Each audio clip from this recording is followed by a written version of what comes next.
اللہ تعالیٰ کا لاکھ لاکھ شکر ہے جس نے ہمیں مسلمان بنایا اور ہمیں دین اسلام جیسا خوبصورت راستہ دکھایا. اسلام جس کا مطلب ہی پیس ہے، امن ہے، اور اس پر چلنے والے، اس راستے کو اختیار کرنے والے حقیقت میں امن میں آتے ہیں. دنیا میں بھی انسان نفس مطمئنہ حاصل کرتا ہے، کیونکہ جب وہ اپنے رب کی رضا کے مطابق زندگی بسر کرتا ہے تو اس کے اندر کسی قسم کی ندامت یا گلٹ نہیں ہوتی، کوئی غم اور خوف نہیں ہوتا. وہ اپنے رب کی رضا کے مطابق جب کام کرتا ہے تو موت کے وقت بھی اس کو جو فرشتے جان لینے کے لیے آتے ہیں آ کر سلام کرتے ہیں اور نفس مطمئنہ کہہ کے اس کو پکارا جاتا ہے. اسی طرح قبر کے اندر کی اس کی زندگی بھی امن و سلامتی کی ہوگی، اور قیامت کے دن جب وہ اٹھے گا تو اس وقت بھی لا يحزنهم الفزع الاکبر، وہ بڑی گھبراہٹ کا دن انہیں غمگین نہیں کرے گا، انہیں پریشان نہیں کرے گا. وہ دن بھی ان کے لیے اطمینان اور سکون کا ہوگا. اس پر ہمیں اللہ سبحانہ وتعالیٰ کا جتنا بھی شکر ادا کر سکیں کرنا چاہیے، اور جتنا بھی کریں وہ کم ہے. لیکن سوال یہ پیدا ہوتا ہے کہ یہ امن اور سکون حاصل کیسے ہوتا ہے، نصیب کیسے ہوتا ہے؟ کیا صرف مسلمانوں کے گھر میں پیدا ہو جانے سے؟ کیا صرف اپنے آپ کو مسلمان کہہ دینے سے؟ یا پھر اس کے آگے بھی کچھ کرنے کا کام ہوتا ہے؟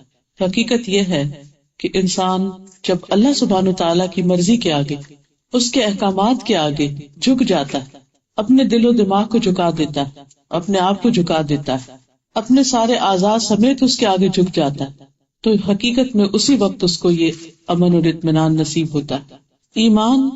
ایمان ایک ایسی چیز ہے جو انسان کے دل میں داخل ہوتی تو دل کے اندر ایک قرار آ جاتا ہے. ایمان جب دل میں جڑ پکڑ لیتا ہے تو پھر وہ صرف دل کی حد تک نہیں رہتا بلکہ زبان پر بھی ہوتا ہے، اور اس کا اثر انسان کے سارے اعضاء پر ہوتا ہے. انسان زبان سے بھی اس کا اقرار کرتا ہے اور عمل سے اس کی تصدیق کرتا ہے. انسان کی ہر چیز اللہ سبحانہ تعالیٰ کے تابع ہوتی. ہم عام طور پر جب اسلام کی بات کرتے ہیں تو صرف نماز روزہ ہمارے ذہن میں آتا ہے، یہ چند عبادات اور ریچولز آتے ہیں، وہ تو اسلام کا حصہ ہے ہی. ظاہری طور پر مسلمان ہی جب ہوتا ہے جب وہ ان ریچولز کو اختیار کرتا ہے، لیکن حقیقت میں جب تک انسان کے باقی سارے اعضاء مسلمان نہیں ہوتے اس وقت تک وہ حقیقت میں اسلام کا صحیح مزہ یا ایمان کی حلاوت نہیں پاتا. اس لیے ہمیں اپنے ایک ایک ایکشن اور ایک ایک عمل اور طریقہ زندگی کو پرکھنے اور دیکھنے کی ضرورت ہے.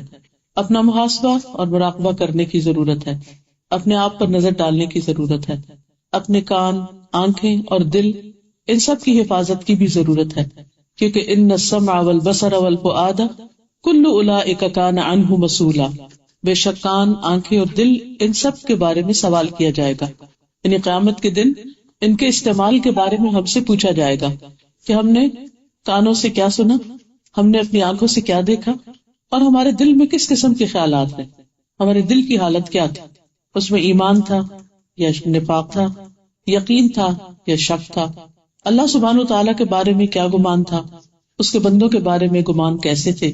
کیونکہ انسان کا محاسبہ صرف اس کے ظاہری اعمال پر نہیں ہوگا، اس کے دل کے اعمال پر بھی ہوگا، اعمال القلوب پر بھی ہوگا.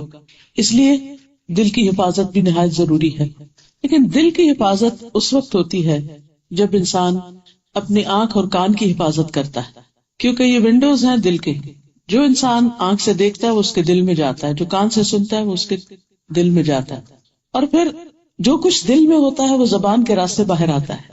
اس لیے ہم سب کو اپنے بولے جانے والے الفاظ اور اپنی زبان کے استعمال پر ضرور چیک رکھنا چاہیے اور اس کی حفاظت کرنی چاہیے، یعنی اپنی زبان کی حفاظت کرنی چاہیے.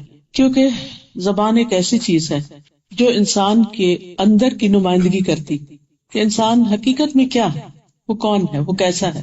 جب تک کوئی شخص خاموش ہے ہمیں نہیں پتا کہ وہ کیسا ہے. بظاہر دیکھنے میں وہ کتنا بھی انوسینٹ نظر آ رہا ہو، وہ کتنا بھی اچھا نظر آ رہا ہو، لیکن اس کی اچھائی کا پتہ کہاں سے چلے گا؟ جب وہ بولے گا. کہ جب وہ بولتا ہے تو کیا بولتا ہے، کیسے بولتا ہے، کیسی بات کرتا ہے، دوسرے سے کس طرح پیش آتا ہے، کس طرح کلام کرتا ہے. تو کلام کو یا گفتگو کو ہماری زندگی میں بہت زیادہ اہمیت حاصل ہے. اس لیے آج میں چند باتیں زبان کی حفاظت کے بارے میں کروں گی، کیونکہ اسی پر ہمارے ایمان کی مضبوطی، ہمارے دین کی سلامتی، ہماری نجات کا انحصار ہے۔ ثوبان رضی اللہ عنہ سے مروی ہے کہ رسول اللہ صلی اللہ علیہ وسلم نے فرمایا، خوشخبری ہے اس کے لیے جس نے اپنی زبان پر قابو پا لیا، یعنی جس نے اپنی زبان کو کنٹرول کر لیا اور اسے اس کے گھر نے کشادگی اور گنجائش دی، یعنی اس کی ضروریات پوری کرنے کے لیے اس کا اپنا ہی گھر کافی ہے، اور وہ اپنے گناہ پر رویا۔ تو بیسیکلی اس حدیث میں 3 چیزوں کے بارے میں پتہ چلتا ہے کہ جس کے پاس یہ 3 چیزیں ہوں وہ دراصل خوش قسمت ہے، اس کے لیے خوشخبری ہے۔ اور اس میں سے اہم ترین چیز انسان کا اپنی زبان پر قابو پانا ہے۔ زبان پر قابو پانے سے اور زبان کی حفاظت سے انسان کے عیبوں کی ستر پوشی ہوتی، اس کے عیب چھپتے ہیں، اس کے گناہ چھپتے ہیں، کیونکہ بہت سی چیزیں جو دل میں ہوتی ہیں اگر انسان اپنے دل کی اصلاح کرتا رہے اور زبان پر ان کو نہ لائے تو انسان کا تزکیہ ہوتا رہتا ہے، لیکن جب وہ بول دیتا ہے تو وہ صرف بات اس کے اپنے تک نہیں رہتی، اس کے اثرات دوسروں پر بھی پڑتے۔ اسی لیے رسول اللہ صلی اللہ علیہ وسلم نے فرمایا، جس نے اپنے غصے پر قابو پا لیا اللہ تعالیٰ اس سے اپنا عذاب روک لے گا، اور جس نے اپنی زبان کی حفاظت کی اللہ تعالیٰ اس کے عیبوں پر پردہ ڈال دے گا، یعنی اس کو رسوا نہیں کرے گا، اس کی کوتاہیاں اور اس کی برائیاں جو ہیں وہ دوسروں سے چھپی رہے گی، اس کے لیے رسوائی کا سبب نہیں بنے گی۔ برائے ابن عازب رضی اللہ عنہ سے مروی ہے کہ نبی صلی اللہ علیہ وسلم کی خدمت میں ایک دیہاتی آیا اور کہنے لگا، یا رسول اللہ صلی اللہ علیہ وسلم، مجھے کوئی ایسا عمل بتا دیجئے جو مجھے جنت میں داخل کرا دے، کیونکہ جنت نعمتوں کا گھر ہے، انسان کے لیے ہمیشہ ہمیشہ کی خوشیوں کا ٹھکانہ ہے۔ تو وہ لوگ جو رسول اللہ صلی اللہ علیہ وسلم پر ایمان لائے تھے ان کے اندر آخرت کا ایسا ہی یقین تھا جیسے کسی کو یہ یقین ہو کہ صبح کے وقت سورج نکلتا ہے اور اس کی روشنی ہوتی، اور اس میں کسی کو جب سورج روشن ہو جاتا ہے تو کسی کو شک نہیں رہتا۔ تو انہیں آخرت پر یقین تھا، لہٰذا ان کی ساری فکروں کا محور بدل گیا، ان کے غم دنیا کے غم نہیں رہے، ان کی فکریں صرف دنیا کی فکریں نہیں رہی۔ ہم میں سے آج اکثریت کے غم کیا ہوتے ہیں کہ ہمارا اپنا کوئی گھر نہیں، ہم نے ابھی تک گھر نہیں خریدا، ہماری کوئی چھت نہیں، ہمارا اپنا ٹھکانہ نہیں، پتہ نہیں کب مالک نکال دیں۔ لیکن اس سے آگے کم ہی سوچتے کہ کل کیا ہوگا جو ہمیشہ کی زندگی ہوگی۔ لیکن وہاں ایک عام سمجھ رکھنے والا انسان بھی دنیا سے زیادہ اپنی آخرت کی فکر کرنے لگا۔ وہ دیہاتی شخص تھا، کوئی بہت پڑھا لکھا نہیں تھا، لیکن آ کے سوال بہت اچھا کیا، کہنے لگا ایسا کام بتائیے کہ میں جنت میں چلا جاؤں۔ نبی صلی اللہ علیہ وسلم نے فرمایا، بات تو تم نے بہت مختصر کی ہے، بہت چھوٹی سی بات کی، بہت چھوٹا سا سوال ہے، لیکن ہے بہت لمبا چوڑا۔ اس کے بعد آپ نے اس کو کچھ کرنے کے کام بتائے کہ کون سے کام جنت میں لے جانے والے ہیں۔ فرمایا، تم اکیلے پورا غلام آزاد کر دو یا غلام کی آزادی میں اس کی مدد کر دو، زیادہ دودھ دینے والی اونٹنی اور مال کا عطیہ ایسے رشتہ دار کو دو جو ظالم ہو، یعنی ظالم رشتہ دار جو تمہارے ساتھ زیادتی کرتا ہے اس کو تم بہترین تحفہ دو، زیادہ دودھ دینے والی اونٹنی دو، یعنی نکمی نہیں دو، اور صرف تحفہ نہیں، بہترین تحفہ۔ آپ سوچئے کہ بظاہر بڑا مشکل کام ہے، انسان اس کو دینے میں تو خوشی محسوس کرتا ہے جو ہمارے ساتھ اچھا سلوک کرے، لیکن اس کے ساتھ تو ہم جو ہمارے ساتھ اچھا نہ ہو یا ہماری مرضی کے مطابق کام نہ کرے اس کے ساتھ ہم 2 اچھے بول بھی نہیں بول سکتے، سارا اخلاق دھرے کا دھرا رہ جاتا ہے۔ قرآن مجید میں اللہ تعالیٰ فرماتے ہیں، کلوا واشربوا ولا تسرفوا انہ لا يحب المسرفین، الاعراف 31۔ کھاؤ پیو لیکن اسراف نہ کرو کیونکہ اللہ اسراف کرنے والوں کو پسند نہیں کرتا۔ نبی صلی اللہ علیہ وسلم نے فرمایا، کھاؤ اور پیو اور پہنو اور صدقہ کرو لیکن اسراف نہ کرو اور تکبر نہ کرو، یعنی کھانے پہ بھی فخر نہ کرو اور اسی طرح لباس پر بھی نہیں، کیونکہ کھانا پینا لباس یہ چیزیں ہیں جن کی وجہ سے لوگ اپنے آپ کو دوسروں سے بڑا سمجھنے لگتے ہیں اگر کسی کو یہ نعمت دوسروں کے مقابلے میں زیادہ ملی ہو۔ کھانے پینے میں سادگی، حضرت انس فرماتے ہیں، میں نہیں جانتا کہ نبی صلی اللہ علیہ وسلم نے کبھی پتلی روٹی دیکھی ہو، چپاتی، یہاں تک کہ آپ اللہ سے جا ملے، اور نہ آپ نے کبھی مسلم بھنی ہوئی بکری دیکھی کہ پوری کی پوری بکری ایک ہی طرح تیار کر دی جائے کھانے کے لیے۔ حضرت عائشہ فرماتی ہیں کہ نبی صلی اللہ علیہ وسلم کے گھرانے نے اگر کبھی ایک دن میں 2 مرتبہ کھانا کھایا تو ضرور اس میں ایک وقت صرف کھجوریں ہوتی تھی، یعنی 2 وقت پراپر میل نہیں ہوتا تھا، میل ایک ہی اور اس کے ساتھ باقی کوئی بھی رو چیز. سے کوئی بات بتا ہمارا 3 وقت کا کھانا تو وہاں مجھے کسی سے کچھ پوچھنے کی ضرورت نہ رہے، یعنی کوئی عمل، کوئی کام، کوئی اچھا سا کوئی نسخہ بتا دیجئے کہ بس پھر میں اس کو پکڑ لوں، وہ کام کرتا رہوں. آپ صلی اللہ علیہ وسلم نے فرمایا کہو کہ میں اللہ پر ایمان لایا، پھر اس پر ثابت قدم رہو، شک میں نہ پڑنا. پھر اس نے پوچھا اچھا میں کس چیز سے بچوں؟ کرنے کا کام تو آپ نے بتا دیا، لیکن بچوں کس چیز سے؟ تو آپ صلی اللہ علیہ وسلم نے اپنی زبان کی طرف اشارہ کیا، اس کے شر سے بچو، اس کا صحیح استعمال کرو. آپ نے اس وقت اس کو نمازوں کی بات نہیں کی، روزے کی بات نہیں کی، صدقے خیرات کی بات نہیں کی، زبان کی حفاظت کی بات کی. کیونکہ بعض اوقات انسان تہجد بھی پڑھتا ہے، نفل بھی پڑھتا ہے، صدقہ خیرات بھی کرتا ہے، بڑے بڑے نیکی کے کام کرتا ہے، لیکن ایک بات ایسی کرتا ہے کہ دوسرے کا دل توڑ کے رکھ دیتا ہے، دوسرے کے ساتھ بدتمیزی کرتا ہے، دوسرے کے ساتھ بد اخلاقی کا سلوک کرتا ہے. تو آپ دیکھیے کہ آپ کی نماز، آپ کا صدقہ خیرات، آپ کی نیکیاں تو آپ کے اپنے لیے ہیں، کسی دوسرے کو تو اس سے کوئی فائدہ نہیں پہنچے گا. اگر آپ تہجد کے لیے اٹھتے ہیں تو آپ کو فائدہ ہے نا، کسی کو کیا فائدہ اس سے. لیکن اگر آپ اپنی زبان سے کسی کو تکلیف نہیں دیتے تو یہ اس سے بھی بڑی نیکی ہو جاتی. اور اگر آپ تکلیف دیتے ہیں تو آپ کے تہجد بھی ضائع ہو سکتے ہیں، آپ کا صدقہ خیرات بھی برباد ہو سکتا ہے اگر آپ اپنی زبان سے دوسروں کو تکلیف دیتے. اور بعض اوقات کوئی تکلیف بہت بڑی نہیں ہوتی، بڑی چیز سے نہیں ہوتی، بعض اوقات چھوٹی چھوٹی باتیں دوسروں کا دل توڑنے کے لیے بہت کافی ہوتی. وہ کون سی باتیں، وہ کون سی چیزیں؟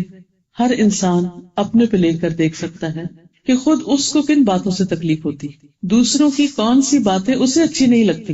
یعنی اگر مجھے یہ جاننا ہو کہ مجھے کیا بات کرنی چاہیے اور کیا نہیں کرنی چاہیے، تو مجھے یہ دیکھنا چاہیے کہ کون شخص کب مجھ سے کیا بات کرتا ہے جو مجھے چبھ جاتی، جو مجھے پسند نہیں آتی، جو مجھے تکلیف دیتی. اس میں تانے دینا، غیبت، چغلی، جھوٹ اور چیخنا چلانے تو بڑی بڑی باتیں.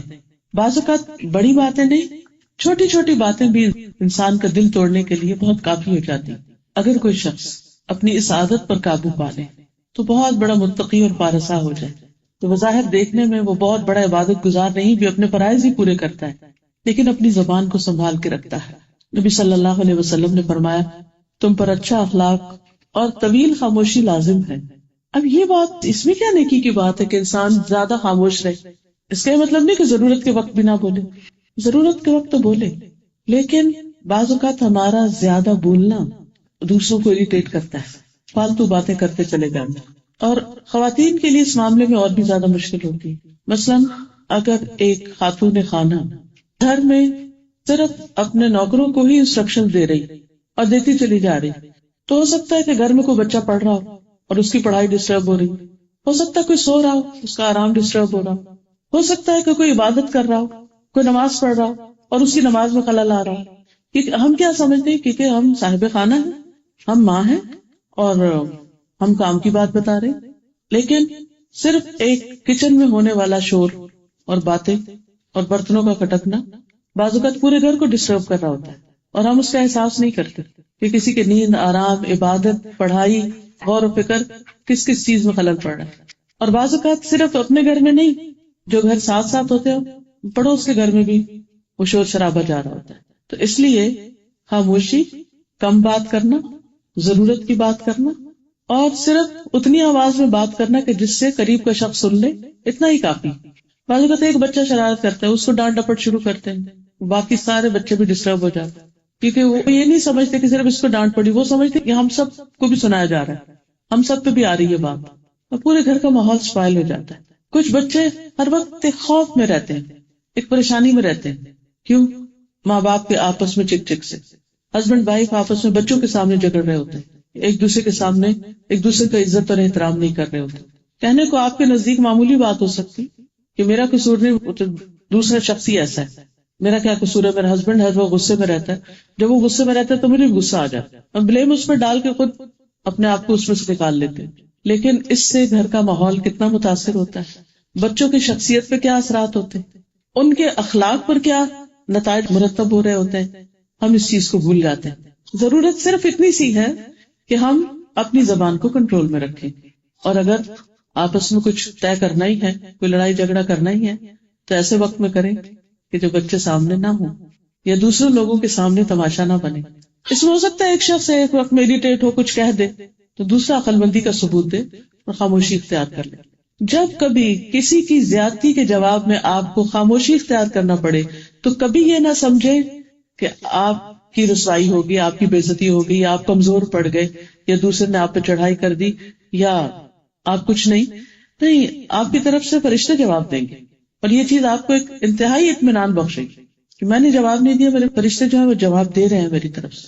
آپ کو وہ حدیث بھی یاد ہوگی جس میں ایک مرتبہ رسول اللہ صلی اللہ علیہ وسلم اور حضرت ابوبکر صدیق رضی اللہ تعالیٰ عنہ کہیں جا رہے تھے، تو ایک شخص نے حضرت ابوبکر کو برا بھلا کہنا شروع کر دیا، تو خاموش رہے، جواب نہیں دیا. نبی صلی اللہ علیہ وسلم بھی دیکھ رہے تھے، مسکرا رہے تھے. جب بات حد سے بڑھ گئی تو حضرت ابوبکر رضی اللہ تعالیٰ عنہ نے جواب دیا. نبی صلی اللہ علیہ وسلم وہاں سے چل دیے. حضرت ابوبکر بہت پریشان ہوئے کہ یہ کیا بات ہوئی، جب تک یہ شخص مجھے برا بھلا کہہ رہا تھا اور میں خاموش تھا تو آپ مسکرا رہے تھے، آپ، اور جب میں نے جواب دیا تو آپ چل پڑے ہیں. تو آپ سے جب انہوں نے پوچھا تھا، آپ نے فرمایا کہ جب تم خاموش تھے تو فرشتہ جواب دے رہا، اور جب تم بول پڑے تو فرشتہ چلا گیا اور شیطان بیچ میں آ گیا، اور جہاں شیطان آ جائے وہاں میں نہیں رہتا. اور ایک حقیقت ہے کہ غصے کا جواب غصے سے، اینٹ کا جواب پتھر سے، لڑائی جھگڑے، فتنے فساد، لان تان، الزام تراشی، معلوم نہیں کیا کچھ. اور یہ وہ باتیں ہیں جو تقریباً ڈیلی بیسس پر میں لوگوں کے مسائل جو سننے میں آتے ہیں مجھے، ان میں یہ شامل ہوتی ہے کہ گھر ایک جہنم بنا ہوا ہے. کبھی کسی کے بارے میں، کبھی شوہر کے بارے میں، کبھی ساس کے بارے میں، کبھی نند کے بارے میں، کبھی کسی اور کے بارے میں شکایت ہے. اور انتہائی تکلیف ہوتی ہے کہ بعض اوقات لوگ اللہ سے نہیں ڈرتے اور چھوٹی چھوٹی بات کو بہت بڑا ایشو بنا لیتے ہیں. یہ ساری چیزیں ظلم میں بھی شامل ہو جاتی اور ان کا حساب اور جواب دینا ہوگا. ایک اور حدیث میں عبداللہ بن مسعود فرماتے ہیں، مجھے اس ذات کی قسم جس کے علاوہ کوئی اور معبود برحق نہیں، روئے زمین پر زبان سے زیادہ لمبی قید و بند کی محتاج کوئی اور چیز نہیں. یعنی سب سے زیادہ جس کو لاک اپ میں رکھنا چاہیے، بند کر کے رکھنا چاہیے، وہ انسان کی زبان ہے. رسول اللہ صلی اللہ علیہ وسلم نے فرمایا، جب تک تم خاموش رہو گے سلامت رہو گے، جب تم بولو گے تو یا تمہارے حق میں لکھا جائے گا یا تمہارے خلاف لکھا جائے گا، کیونکہ ہر لفظ ریکارڈ ہو رہا ہے. ما يلفظ من قول الا لديه رقیب عتید، کوئی لفظ اس کی زبان سے نہیں نکلتا مگر ایک حاضر باش نگران موجود ہوتا ہے جو فوراً کرام کاتبین اس کو لکھ. قرآن مجید میں اللہ تعالیٰ فرماتے ہیں کلوا واشربوا ولا تسرفوا انہ لا يحب المسرفین. الاعراف 31. کھاؤ پیو لیکن اسراف نہ کرو کیونکہ اللہ اسراف کرنے والوں کو پسند نہیں کرتا. نبی صلی اللہ علیہ وسلم نے فرمایا کھاؤ اور پیو اور پہنو اور صدقہ کرو لیکن اسراف نہ کرو اور تکبر نہ کرو، یعنی کھانے پہ بھی فخر نہ کرو اور اسی طرح لباس پر بھی نہیں، کیونکہ کھانا پینا لباس یہ چیزیں ہیں جن کی وجہ سے لوگ اپنے آپ کو دوسروں سے بڑا سمجھنے لگتے ہیں اگر کسی کو یہ نعمت دوسروں کے مقابلے میں زیادہ ملی ہو. اللہ کو کھانے پینے میں سادگی. حضرت انس فرماتے ہیں میں نہیں جانتا کہ نبی صلی اللہ علیہ وسلم نے کبھی پتلی روٹی دیکھی ہو، چپاتی، یہاں تک کہ آپ اللہ سے جا ملے، اور نہ آپ نے کبھی مسلم بھنی ہوئی بکری دیکھی کہ پوری کی پوری بکری ایک ہی طرح تیار کر دی جائے کھانے کے لیے. حضرت عائشہ فرماتی ہے کہ نبی صلی اللہ علیہ وسلم کے گھرانے نے اگر کبھی ایک دن میں 2 مرتبہ کھانا کھایا تو ضرور اس میں ایک وقت صرف کھجوریں ہوتی تھی، یعنی 2 وقت پراپر میل نہیں ہوتا تھا، میل ایک ہی اور اس کے ساتھ باقی کوئی بھی را چیز. ہمارا 3 وقت کا کھانا تو وہاں نبی صلی اللہ علیہ وسلم کے اخلاق میں آتی ہے کہ وہ لایانی گفتگو نہیں کرتے تھے. یہ عباد الرحمان کی صفات میں سے بھی، اللہ تعالیٰ کے جو پیارے بندے ہوتے ہیں، محبوب بندے ہوتے ہیں، ان کی خوبیوں میں سے ایک خوبی قرآن مجید میں یہ بتائی گئی کہ والذین لا یشہدون الزور واذا مروا باللغو مروا کراما، اور وہ جو جھوٹ میں شریک نہیں ہوتے اور جب لغو سے گزرتے ہیں تو باعزت طریقے سے گزر جاتے ہیں، یعنی فضول باتوں میں حصہ ہی نہیں لیتے. سورۃ المومنون میں جو کامیاب ترین لوگ ہیں ان کی صفات بیان کرتے ہوئے اللہ تعالیٰ فرماتے ہیں قد افلح المؤمنون الذین هم فی صلاتهم خاشعون والذین هم عن اللغو معرضون. یقیناً کامیاب ہو گئے مومن جو اپنی نماز میں خشوع و خضوع اختیار کرتے ہیں، عاجزی اختیار کرتے ہیں اور وہی جو لغو سے منہ موڑنے والے، یعنی بیہودہ کلام سے، فضول باتوں سے، لایانی باتوں سے اجتناب کرتے ہیں۔ رسول اللہ صلی اللہ علیہ وسلم نے فرمایا ایک نماز کے بعد دوسری نماز کے ان دونوں کے درمیان کوئی لغو نہ ہو، علیین میں اندراج کا باعث ہے۔ سورۃ المطففین آپ نے پڑھی ہوگی، اس میں آتا ہے کلا ان کتاب الابرار لفی علیین وما ادراک ما علیون کتاب مرقوم یشہدہ المقربون۔ کلا ہرگز نہیں، ان کتاب الابرار بے شک نیک لوگوں کا اعمال نامہ لفی علیین علیین میں ہوگا، بلند مقام پر ہوگا۔ اور وہ کیسا ہے اعمال نامہ؟ وما ادراک ما علیون، اور تمہیں کیا خبر کہ علیون کیا ہے؟ کتاب مرقوم، لکھی ہوئی کتاب ہے، یعنی نیک لوگوں کا اعمال نامہ۔ یشہدہ المقربون، جسے مقرب فرشتے دیکھتے رہتے ہیں، یعنی مقرب فرشتے بھی ایسے لوگوں سے اور ان کے اعمال سے محبت کرتے ہیں کہ جو اپنی زبانوں کا استعمال محتاط طریقے سے کرتے ہیں۔ اور اس میں خاص طور پر یعنی لغو باتیں کیا ہیں؟ لوگوں پر، چیزوں پر بے جا کے تبصرے، غیر ضروری باتیں۔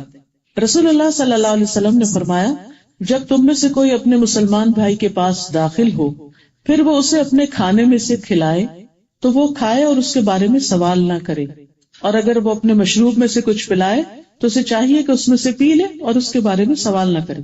سوال نہ کرنے کا کیا مطلب ہے؟ کھانے کے بارے میں عام طور پہ سوال کیا ہو سکتا ہے؟ اچھا یہ تمہارا حلال کمائی سے ہے یا حرام سے ہے، یا اس قسم کے سوال کہ تم نے صاف ستھرے طریقے سے پکایا ہے یا احتیاط نہیں برتی، جیسے بھی تو پوچھی جا سکتی ہے کیونکہ وہ تو ایک علم ہے نا، نفع مند علم ہے۔ ایسے سوال کہ جس میں انسان کچھ سیکھ رہا ہو کسی سے، اس کے بارے میں منع نہیں کیا گیا۔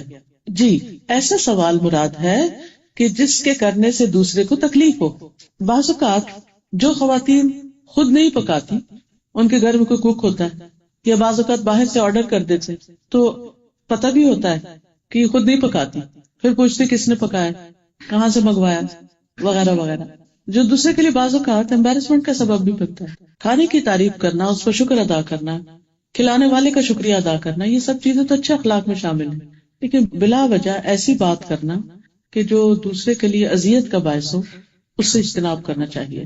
اور پھر بلا وجہ کے تبصرے اور کمپیریزن اور اس موقع پر اپنی خوبیاں بیان کرنے لگنا، اس طرح کی چیزوں سے گریز کرنا چاہیے۔ نبی صلی اللہ علیہ وسلم کے سامنے جب کھانا رکھا جاتا، اگر آپ کو پسند آتا تو کھا لیتے، اور اگر آپ کو پسند نہ ہوتا تو چھوڑ دیتے، اس کے نقص نہیں نکالتے تھے۔ اسی طرح اور لغو باتیں جو بعض اوقات غیبت بھی بن جاتی ہیں، وہ کیا ہو سکتی ہیں؟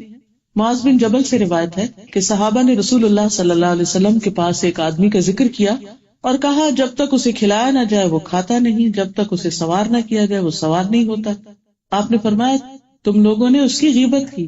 میں دوبارہ جملہ دہراتی ہوں کہ صحابہ نے رسول اللہ صلی اللہ علیہ وسلم کے پاس ایک آدمی کا ذکر کیا کہ فلاں آدمی، وہ اسے جب تک کھلائے نہ وہ کھاتا نہیں، جب تک سوار نہ کرائے وہ سوار نہیں ہوتا، یعنی بڑے ناسمجھ ہے، اس کی ناسمجھی کی کچھ بات کی۔ آپ صلی اللہ علیہ وسلم نے فرمایا تم لوگوں نے اس کی غیبت کی۔ اور وہ یہ کہہ سکتے تھے کہ وہ تو ہے ہی ایسا، ہم تو بالکل سچی بات کر رہے ہیں۔ عام طور پر جب ہم کسی کی برائی کہتے ہیں تو ہم کہتے ہیں بالکل سچ کہہ رہے ہیں، جھوٹ نہیں کہہ رہے، وہ ہے ہی ایسا، یہی تو غیبت ہے۔ اور اگر وہ ایسا نہیں اور آپ کہہ رہے ہیں پھر تو بہتان ہے۔ صحابہ نے کہا اللہ کے رسول صلی اللہ علیہ وسلم جو اس میں ہے ہم نے وہی بیان کیا ہے۔ یہ بالکل وہی جواب تھا جو عام طور پر ہمارا ہوتا ہے نا ایسے موقع پر۔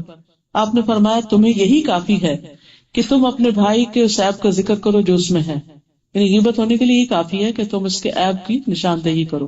تو بہرحال زبان ایک ایسی چیز ہے کہ جو انسان کے لیے نیک اعمال میں اضافے کا ذریعہ بھی بہت ہے اور برے اعمال میں اضافے کا بھی ذریعہ ہے، ہلاکت کا ذریعہ بھی ہے۔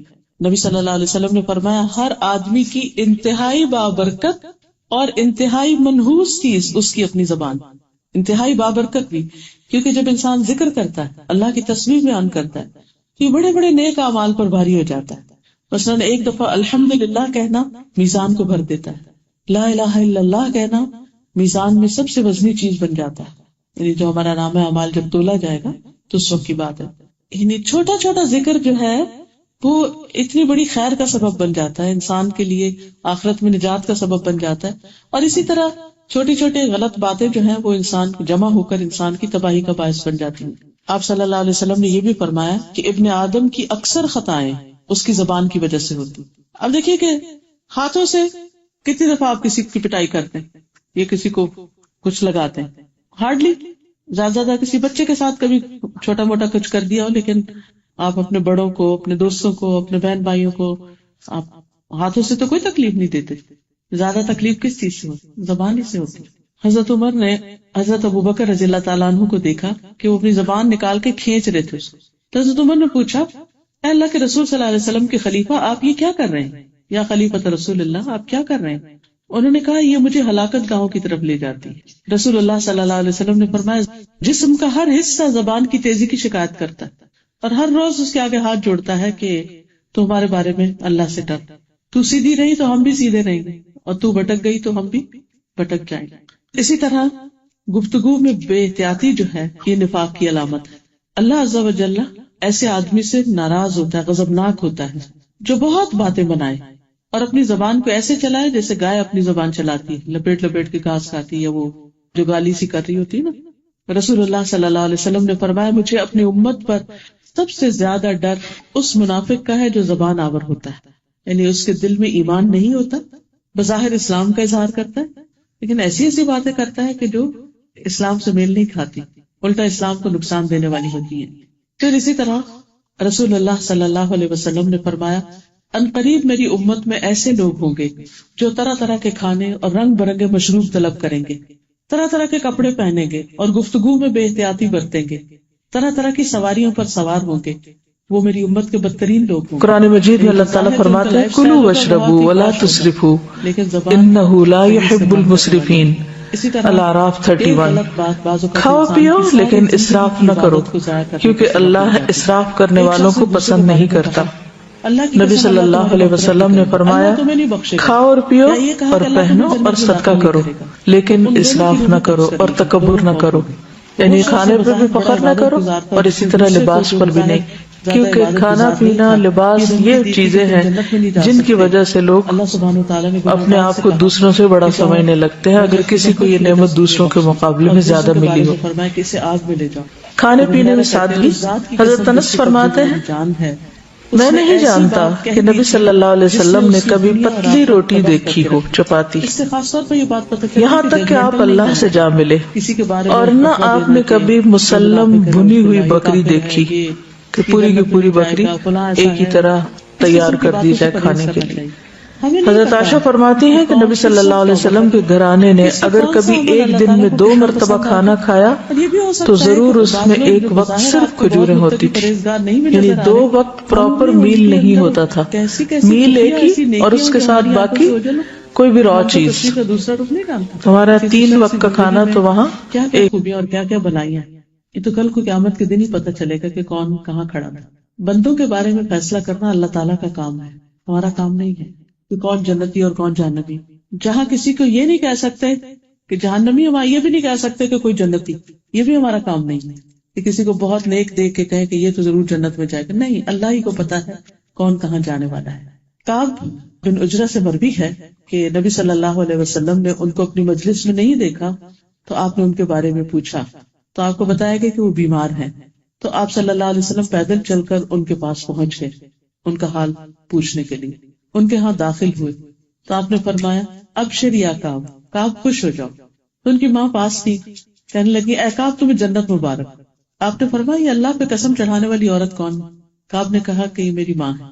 آپ نے فرمایا، اے ام کعب تمہیں کیا معلوم، شاید کعب نے کبھی کوئی بے مقصد بات کی ہو، لغو بات کی ہو، یا ایسی چیز سے روکا ہو جو اسے غنی نہ کرتی ہو. یعنی تم اس کے لیے جنت کا فیصلہ کیسے کر سکتی؟ ہو سکتا ہے کہ جنت میں رکاوٹ کسی ایسی بات سے ہو جائے کہ جو لغو ہو، بیکار ہو، فضول. نہیں، ڈرنے کا مقام ہے. تو لغو اور فضول باتیں بہت ساری اکٹھی ہو جاتی ہیں تو وہ بہت نہ بھی ہو، تھوڑی بھی ہو، تو انسان کے لیے مشکل کا سبب ہو سکتی. دنیا میں بھی ہوتی ہیں بعض اوقات. پھر اسی طرح ایک اور حدیث سے ہمیں پتہ چلتا ہے کہ ایک عورت جو کثرت سے نماز، روزہ اور صدقہ کرنے والی تھی، اس میں مشہور تھی، لیکن اس کے ساتھ ساتھ وہ اپنے ہمسایوں کو بہت تنگ کرتی. تو آپ صلی اللہ علیہ وسلم سے اس کے بارے میں پوچھا گیا تو آپ نے فرمایا کہ وہ جہنمی. پھر آپ سے پوچھا گیا کہ فلاں فلاں عورت نماز، روزہ اور صدقہ کی کمی میں مشہور ہے. نماز کی کمی سے مراد فرائض کی کمی نہیں ہے، یعنی ویسے نوافل کی کثرت نہیں کرتی، اور وہ صرف پنیر کے چند ٹکڑے صدقہ کرتی، لیکن اپنی زبان سے پڑوسیوں کو ستاتی نہیں، تنگ نہیں کرتی. آپ نے فرمایا وہ جنتی.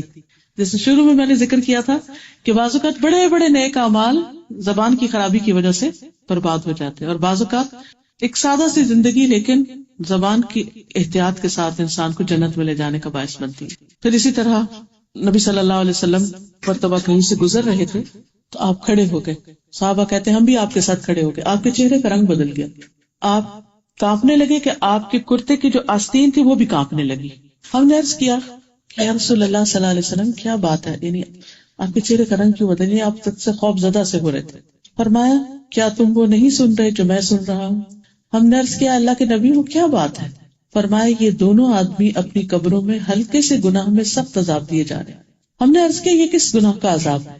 فرمایا ان میں سے ایک تو پیشاب کی چینٹوں سے نہیں بچتا تھا، اور دوسرا لوگوں کو اپنی زبان سے تکلیف پہنچاتا تھا اور ان کی چغل خوری کرتا تھا، یعنی ایسی باتیں کرتا تھا ادھر سے ادھر کہ جس سے لوگوں میں لڑائی پڑ جائے۔ اللہ کے رسول صلی اللہ علیہ وسلم کو وہ دکھایا جاتا تھا جو ہم نہیں دیکھ سکتے، وہ سنایا جاتا تھا جو ہم نہیں سنتے، لیکن آپ چونکہ صادق اور امین تھے، سچے تھے، جو کچھ ہمیں بتایا گیا وہ بالکل سچ تھا، درست تھا۔ پھر اسی طرح ہر سنی سنائی بات آگے کر دینا، یہ ایک اور فتنہ ہے، اور آج کل سوشل میڈیا کے دور میں یہ فتنہ بہت عام ہو گیا۔ کوئی چیز کہیں پڑھتے بغیر ویریفیکیشن کے اس کو اٹھائے، ایک کلک کی فارورڈ کیا 100 لوگوں کے گروپ میں بھیج دیا بغیر تحقیق کے، اور بعض حدیثوں کو کہنی چاہیے بالکل موضوع باتیں، بالکل جھوٹے باتیں، بالکل ضعیف اور بالکل غیر ضروری باتیں اللہ اور اس کے رسول صلی اللہ علیہ وسلم کے نام سے منسوب کر کے لوگوں میں پھیلا دی جاتی۔ بعض اوقات غلط ریفرنس دیے ہوئے ہوتے ہیں، کوئی بات من گھڑت کی اور نیچے لکھا بخاری، کہ اکثر لوگ میرے پاس بھیجتے رہتے ہیں کہ اس حدیث کے بارے میں بتا دیجیے، اس بات کے بارے میں بتا دیجیے کہ یہ صحیح ہے یا نہیں۔ پھر اسی طرح نہ صرف یہ کہ دین کے معاملے میں، دنیا کے معاملے میں بھی بغیر تحقیق کے باتیں مشہور کرتے ہیں۔ اس میں آپ دیکھیے کہ جیسے بعض ایسی میلز یا ایسے میسیجز ہوتے ہیں جس میں کوئی بڑی بڑی آفرز دی ہوئی ہوتی ہیں اور ان کی کوئی حقیقت نہیں ہوتی، ایسے لوگوں کو بیوقوف بنایا ہوا ہوتا ہے، ایک پڑھتا ہے اس کو آگے کر دیتا ہے۔ بعض اوقات وائرسز کی خبریں ہوتی، کوئی حقیقت نہیں ہوتی اس میں۔ بعض اوقات جھوٹی تصویریں بنا کے ان کو منسوب کر دیا جاتا ہے کہ یہ نبی صلی اللہ علیہ وسلم کا روضہ مبارک۔ پچھلے دنوں ایک تصویر گھوم پھر رہی تھی کہ یہ نبی صلی اللہ علیہ وسلم کی قبر مبارک کی تصویر، حالانکہ کوئی قبر کی تصویر، یہ نبی صلی اللہ علیہ وسلم کا بال ہے، کیونکہ آپ کے پاس کیا تحقیق، کہاں لکھا ہوا کہ آپ ہی کا بال ہے؟ اسی طرح من گھڑت باتیں لوگوں کے اندر پھیلا دینا، مشہور کر دینا اور دین کا حلیہ یعنی بدل دینا، ان چیزوں سے بھی پرہیز کرنا چاہیے۔ آپ صلی اللہ علیہ وسلم نے فرمایا کسی شخص کے جھوٹا ہونے کے لیے اتنا ہی کافی ہے کہ وہ ہر سنی سنائی بات کو آگے کر دے۔ اس کے علاوہ جو چیزیں زبان سے کرنا حرام ہے ان میں سے غیبت، چغلی، عیب جوئی، یعنی دوسروں کو آر دلانا، دوسروں کے نقص چننا۔ تمہیں کھانے کا سلیقہ نہیں، تمہیں پکانے کا سلیقہ نہیں، تمہیں چلنے کا سلیقہ نہیں، تمہیں بیٹھنا نہیں آتا، تمہیں اٹھنا نہیں آتا، تمہیں یہ نہیں آتا، وہ نہیں آتا، ہر وقت عیب چننا، ہر وقت دوسروں پر نظر رکھنا کہ کہاں کس کی غلطی ہے، اور اس کی غلطیوں کو پھر بار بار اسے جتلانا۔ کتنے ہی گھر اس سے ٹوٹ جاتے ہیں، کتنے ہی دلوں میں آپس میں پھوٹ پڑ جاتی، کتنی محبتیں نفرتوں میں بدل جاتی، صرف ان باتوں کی وجہ سے کہ لوگ ایک دوسرے کے عیب چنتے رہتے ہیں۔ نبی صلی اللہ علیہ وسلم نے فرمایا اگر تمہیں کوئی شخص برا بھلا کہے اور وہ تمہیں تمہاری کسی بات پر جو وہ جانتا ہو آر دلائے تو تم اس کے عیب پر جو اس میں اسے آر مت دلانا، بلا شبہ اس کا وبال اسی پر ہوگا۔ پھر اسی طرح جب کوئی فوت ہو جائے تو اس کے عیب نہیں بیان کرنے چاہیے کیونکہ وہ اس کے خلاف گواہی جاتی۔ پھر کسی کو تانا نہیں دینا چاہیے، ویل لکل ھمزۃ لمزہ، بڑی ہلاکت ہے بہت تانا دینے والے، بہت عیب لگانے والے کے لیے۔ نبی صلی اللہ علیہ وسلم نے فرمایا مومن لان تان کرنے والا فحش کو بےہودہ گو نہیں ہوتا، یعنی گالی گلوچ وغیرہ نہیں کرتا۔ کسی پہ لعنت نہیں کرنی چاہیے کیونکہ جو کسی پر لعنت کرتا ہے تو گویا وہ اس کا خون کر دیتا ہے، یعنی اس کو مار ڈالتا ہے۔ اسی طرح کسی کی بے عزتی کرنا، آبرو ریزی کرنا، لوگوں کے اندر اس کے عیب پھیلانا، ان سب چیزوں سے بھی پرہیز کرنا چاہیے۔ مجلسوں میں بیٹھ کے دوسروں کا مذاق اڑانا، پھر لڑائی جھگڑا کرنا، گالی گلوچ کرنا۔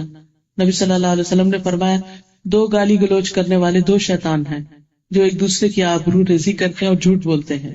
پھر اسی طرح چھوٹی چھوٹی بات میں جھگڑا شروع کر دینا، بحث شروع کر دینا، مقابلہ شروع کر دینا۔ نبی صلی اللہ علیہ وسلم نے فرمایا اللہ کے ہاں سب سے زیادہ ناپسندیدہ وہ شخص ہے جو سخت جھگڑالو ہو، ہر بات میں لڑنے کو تیار، سیدھے منہ بات نہ کرے۔ قرآن مجید میں آتا ہے کہ جہنمیوں سے پوچھا جائے گا کہ ما سلککم فی سقر، تمہیں جہنم میں کیا چیز لے گئی؟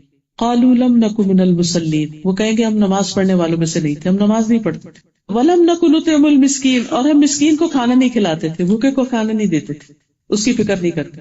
یہ تو ایک اور جگہ پر بھی آئی ہے بات کہ وَلَا يَحُضُّ عَلَىٰ طَعَامِ الْمِسْكِينِ، تو مسکین کو کھانا کھلانے کی ترغیب دینا، اس کا بندوبست کرنا، اس کی ضرورت پوری کرنا، یہ ایمان دین کا حصہ ہے. وَكُنَّا نَخُوضُ مَعَ الْخَائِضِينَ، اور ہم بحث کرنے والوں کے ساتھ مل کے بحث کیا کرتے تھے. تو بحث کرنا، جواب در جواب دینا، ہر بات کا جواب تیار رکھنا، خواہ باتوں کو بڑھاتے چلے جانا، ان چیزوں سے بھی. قرآن مجید میں اللہ تعالیٰ فرماتے ہیں کلوا واشربوا ولا تسرفوا انہ لا يحب المسرفین. الاعراف 31. کھاؤ پیو لیکن اسراف نہ کرو کیونکہ اللہ اسراف کرنے والوں کو پسند نہیں کرتا.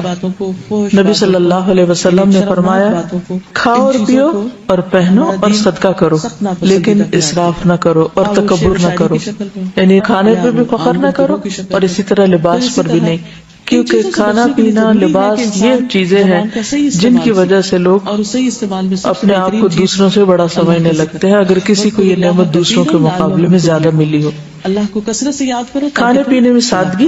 حضرت انس فرماتے ہیں تمہاری زبان ہر وقت میں نہیں جانتا کہ نبی صلی اللہ علیہ وسلم نے کبھی پتلی روٹی دیکھی ہو چپاتی، یہاں تک کہ آپ اللہ سے جا ملے، اور نہ آپ نے کبھی مسلم بھنی ہوئی بکری دیکھی کہ پوری کی پوری بکری ایک ہی طرح تیار کر دی جائے کھانے کے لیے. حضرت عائشہ فرماتی ہیں کہ نبی صلی اللہ علیہ وسلم کے گھرانے نے اگر کبھی ایک دن میں 2 مرتبہ کھانا کھایا تو ضرور اس میں ایک وقت صرف کھجوریں ہوتی تھی، یعنی 2 وقت پراپر میل نہیں ہوتا تھا، میل ایک ہی اور اس کے ساتھ باقی کوئی بھی را چیز. ہمارا 3 وقت کا کھانا تو وہاں ایک کہہ کے پکارا کرتے تھے، اور بچوں کی زبان میں ان کے لباس کی تعریف کرنا، ان کو دعا دینا، پھر اسی طرح بچوں کو، بیوی کو، دوستوں کو اچھے الفاظ میں اچھے ناموں سے پکارنا. تو انسان جب اچھی گفتگو کرتا ہے تو شیطان کے وار سے محفوظ رہتا ہے، کیونکہ شیطان ہمیشہ گفتگو کے ذریعے جھگڑوں کو بڑھا دیتا ہے. قرآن مجید میں آتا ہے قل لعبادی یقولوا التی ہی احسن، میرے بندوں سے کہیے وہ بات کریں جو سب سے اچھی ہو. ان الشیطان ینزغ بینہم، کیونکہ شیطان ان کے درمیان جھگڑا ڈلوا دیتا ہے. ان الشیطان کان للانسان عدوا مبینا، شیطان انسان کا کھلا دشمن. یہ جو عموماً جھگڑے، لڑائیاں، فساد ہوتے ہیں، اس کی بنیاد، اس کی جڑ بات ہی ہوتی ہے. پھر اچھی بات صدقہ بھی ہوتی ہے، جیسے حدیث میں آتا ہے اچھی بات آگ سے بچا سکتی. فرمایا جہنم سے بچو خواہ کھجور کا ٹکڑا صدقہ کر کے، اور اگر وہ بھی نہ پاؤ تو اچھی بات کر کے. پھر اسی طرح درجات کی بلندی، کہ بعض اوقات انسان ایک اچھی بات کرتا ہے اور اس کو پتہ بھی نہیں ہوتا، اور اس کی وجہ سے اس کا اثر وہاں تک ہوتا ہے کہ قیامت کے دن تک کے لیے اللہ تعالیٰ اس کے لیے رضامندی لکھ لیتا ہے. پھر اچھا کلام بخشش کو واجب کرنے والا ہے، سلامتی کے ساتھ جنت میں لے جانے والا ہے.